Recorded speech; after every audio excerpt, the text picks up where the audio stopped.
Okay, gang, here we have the life cycle of a moss.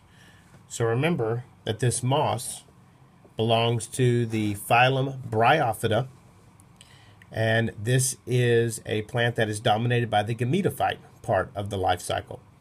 So if we look at this life cycle, here we see the gametophytes.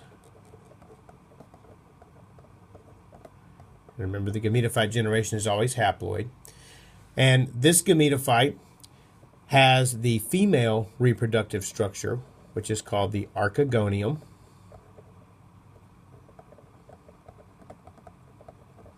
Which contains the gamete, called the egg, inside of it. While this gametophyte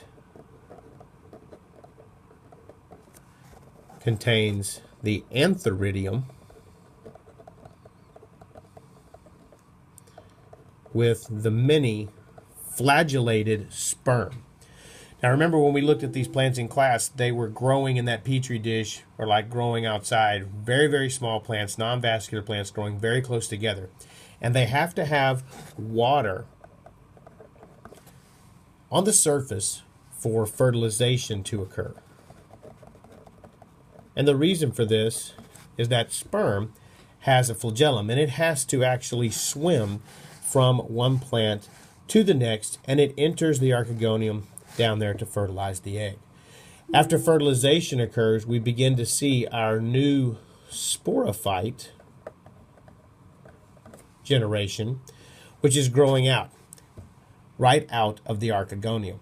Now this sporophyte generation is diploid, and the sporophyte generation in a moss has three parts: the capsule, the seta, also known as the stalk, and then down at the bottom, anchoring it into the archegonium, is the foot. Now it's inside of the capsule where the process of meiosis occurs, taking the diploid sporophyte cells back to haploid to produce these spores. These spores germinate and will develop into the new gametophyte generation. And as this gametophyte generation first begins to grow, we call this the protonema. And this protonema contains the apical meristem that will grow into our new gametophyte generation, and the life cycle can start all over.